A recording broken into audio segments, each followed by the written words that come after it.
विद्यार्थ्यांनो नमस्कार. मी आज तुम्हाला शेतकऱ्यांची परिस्थिती या पाठाचा शेवटचा भाग शिकवणार आहे. लेखक आहेत महात्मा ज्योतिबा फुले. तुमच्यासमोर महात्मा फुल्यांचं चित्र तुम्हाला दिसतं आहे. तर मागच्या वेळेला आपण पाहिलं की भारतीय शेतकरी आणि इंग्रज शिपाई यांचं राहणीमान किंबहुना यांची वेशभूषा, यांचा आहार, यांचा पोशाख आणि यांचं निवासस्थान यातून या दोघांच्या जगण्यातला फरक लेखक इथे दाखवतो आहे. मागच्या वेळेस आपण पाहिलं की गोरा शिपायाचा पोशाख कसा आहे, तो कसा छान पायात पॅन्ट शर्ट, वरती लाल बनाती डगलं घालून खांद्यावर सकाळ संध्याकाळ बंदूक घेऊन तास अर्धा तास मैदानामध्ये परेड करतो, म्हणजे झालं त्याचं काम. तर आपल्याकडचा भारतीय शेतकरी त्याचा दरबारी पोशाख म्हणजे जाडं भरडं धोतर किंबहुना अंगामध्ये बंडी आणि पासोडी आणि डोक्याला जाड्या भरड्या कपड्यांचं पागोटं. तर इतपतच चैन भारतीय शेतकऱ्याला परवडते. बाकी त्याच्या वाट्याला फारशी चांगला पोशाख त्याच्या वाट्याला येत नाही. तर आपल्या या भारतीय शेतकऱ्याचं घर कसं आहे, तर हा शेतकरी त्याचं घर बैलाच्या गोठ्या शेजारी आहे. त्या गोठ्या शेजारी बरीचशी वासरं, मेंढरं, करडं बांधलेली आहेत आणि या सगळ्या जनावरांनी केलेल्या घाणीचा वास या शेतकऱ्याच्या घरभर पसरलेला आहे. घरात चहूकडे मुतारीची उबट घाण चाललेली आहे. फाटकं पटकूर आणि मळकट गोधडीचं अंथरूण पांघरून या शेतकऱ्यानं पांघरलेलं आहे. फाटकं पटकूर आणि मळकट गोधडी. तर याचा पटकूर जे आहे ते कसलं आहे, फाटकं आहे. झोपायला फाटकं पटकूर टाकलेलं आहे त्याच्या घरामध्ये. मळकट गोधडी आहे त्याच्या घरामध्ये. आणि सर्व गावच्या म्हशी पाण्यात बसून बसून खराब झालेल्या डोहाच्या खालच्या बाजूस उकरलेल्या डहुऱ्यातील पाणी पिणे. तर गावातल्या सगळ्या म्हशी ज्या डोहात बसतात त्या डोहाचं पाणी पिण्याचं दुर्दैव त्याच्या नशिबी आलेलं आहे. तर इतकं घाण पाणी, जिथं म्हशी दिवसभर पाण्यात डुंबत असतात, असलं पाणी या शेतकऱ्याला प्यावं लागतं. कळकट मळकट असं अंथरूण पांघरून पांघरावं लागतं. आणि असलं घाणेरडं पाणी पिऊन त्याला जर मोडशी झाली तर आणि जाळताप आला तर त्याला चांगली औषधं माहिती नाहीत, चांगला डॉक्टर माहिती नाही आणि त्याचं आरोग्य धोक्यात येतं. तर मोडशी म्हणजे पोट बिघडणं. अर्थातच इतकं घाण पाणी पिल्यानंतर शेतकऱ्याचं पोट बिघडणारच. पण असं बिघडलेलं पोट घेऊन एखाद्या चांगल्या डॉक्टरकडे जावं म्हटलं तर त्याला असा चांगला डॉक्टर माहीतही नसतो आणि त्याला आवळ्या एवढे पूज्य त्याच्या वाट्याला येते.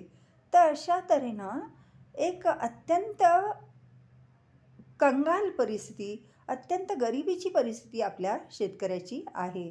त्याला ना धड चांगलं जेवण खाण मिळतं, ना त्याला धड चांगला पोशाख मिळतो. दिवसभर तो उन्हातान्हात अनवाणी पायांनी केवळ एक लंगोट लावून शेतात राबत असतो, नांगर ओढत असतो, बैलांच्या मागे झटत असतो आणि कधीमध्ये सरकारी दरबारी कामं करायची झाल्यास चांगला पोशाख घालत असतो. आणि तो पोशाख म्हणजे केवळ एक धोतर आणि बंडी.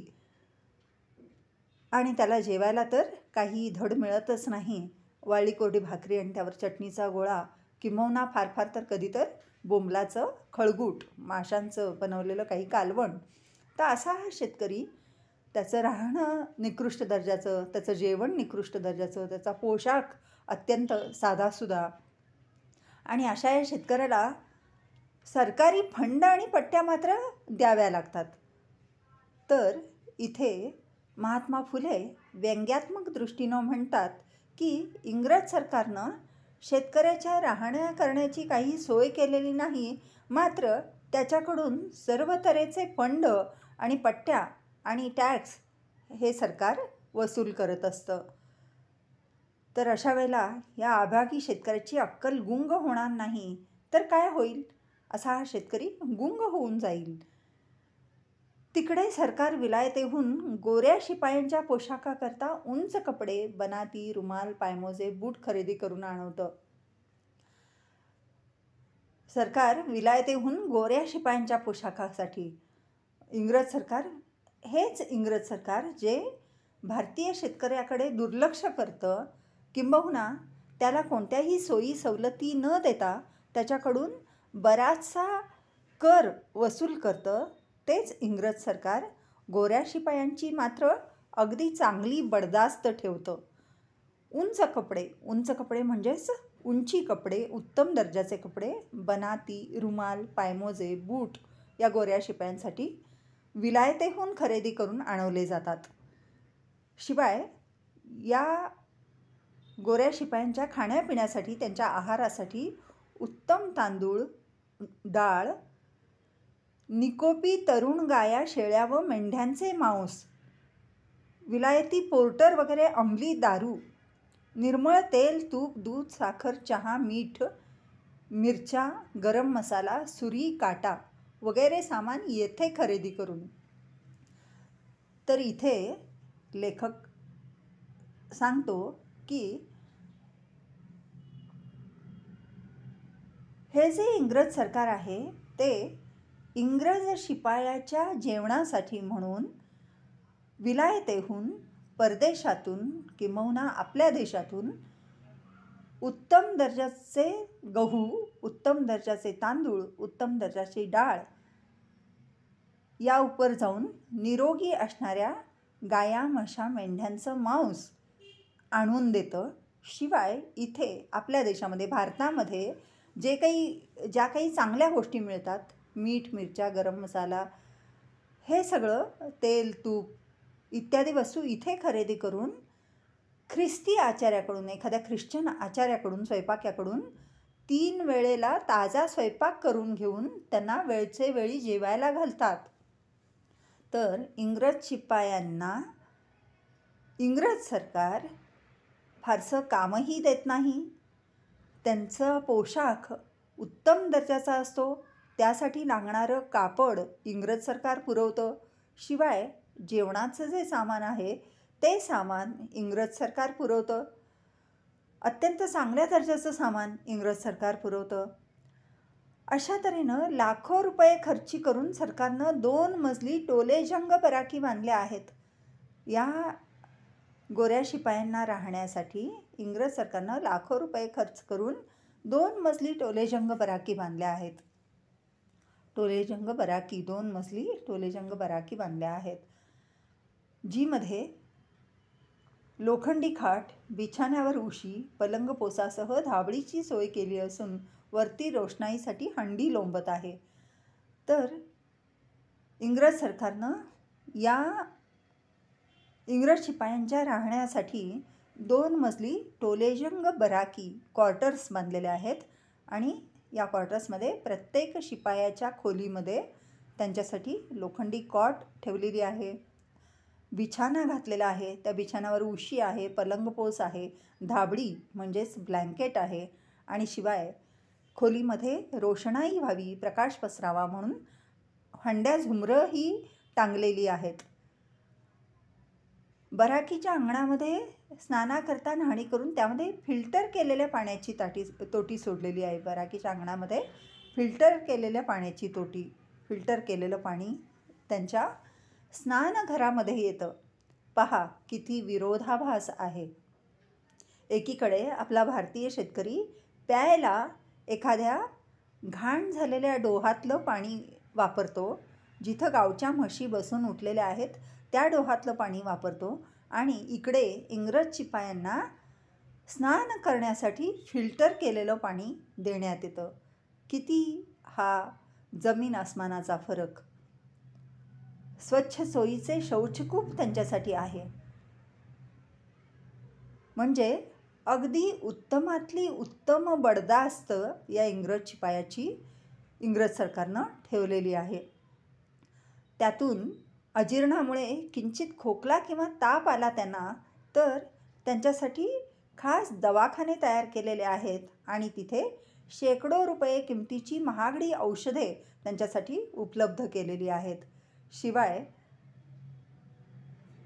तिथे हजारो रुपये पगार असणारे डॉक्टर, निष्णात डॉक्टर तिथे नेमण्यात आलेले आहेत आणि त्या डॉक्टरांच्या दिमतीला हमाल दिलेले आहेत. म्हणजेच डॉक्टरांच्या मदतीला कंपाऊंडरही तिथे आहेत आणि असे हे सुसज्ज दवाखाने या इंग्रज शिपायांसाठी आहेत.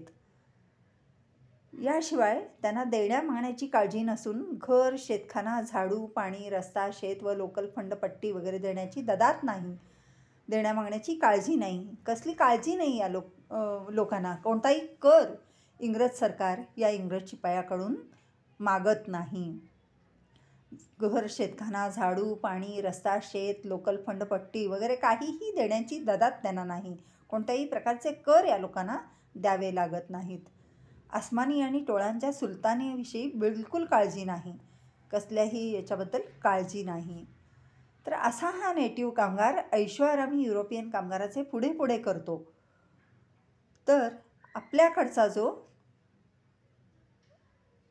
नेटिव्ह कामगार आहे त्याला आपण धिक्काराने म्हणतो की पहा, हा नेटिव्ह कामगार ऐशोआरामी युरोपियन कामगाराचे पुढे पुढे करून अज्ञानी शेतकऱ्यापासून लाच खाऊन कसा सोजरासारखा लाल गाजर पडला आहे. तेव्हा इंग्रज शिपायाची एवढी सगळी तैनात इंग्रज सरकारनं ठेवलेली आहे आणि आपण आपल्या नेटिव्ह कामगाराला धिक्काराने म्हणतो. नेटिव्ह कामगार म्हणजे भारतीय लोक जे इंग्रज सरकारच्या पदरी नोकरीला आहेत ते. त्यांना आपण काय म्हणतो की युरोपियन कामगारांच्या पुढे पुढे करतो आपला नेटिव्ह कामगार आणि आपल्याचकडच्या युरोपियन कामगारांच्या सांगण्यावरून किंबहुना इंग्रज सरकारच्या सांगण्यावरून आपल्याकडच्या अज्ञानी शेतकऱ्यापासून लाच खातो आणि लाच खाऊन खाऊन हा सोजिरासारखा लाल गाजर झालेला आहे. म्हणजे आपल्याकडचा भारतीय कामगार देखील त्यांच्या सहवासात राहून तसाच दिसू लागलेला आहे, तसाच वागू लागलेला आहे असे आपण म्हणतो. तेव्हा काय हा उधळेपणा, याला म्हणावे तरी काय? महात्मा फुले विचारतात की इंग्रज सरकारनं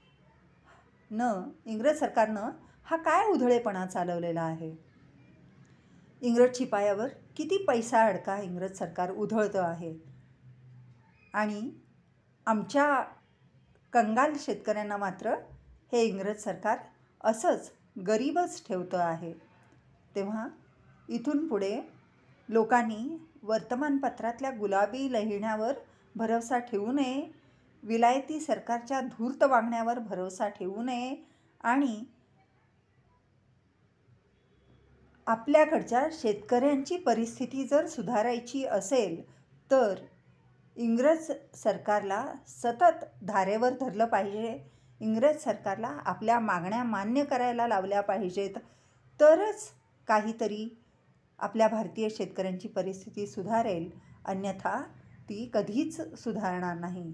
तेव्हा महात्मा फुले म्हणतात, इंग्रज सरकारला इथे ठणकावतात की जर मी काही सूचना केलेल्या आहेत त्या तुम्ही मान्य केल्या नाहीत तर याचा परिणाम भयंकर होईल आणि योग्य ते पाऊल, या विरोधात योग्य ते पाऊल आम्ही उचलू आणि तुम्हाला असे वागायला भाग पाडू.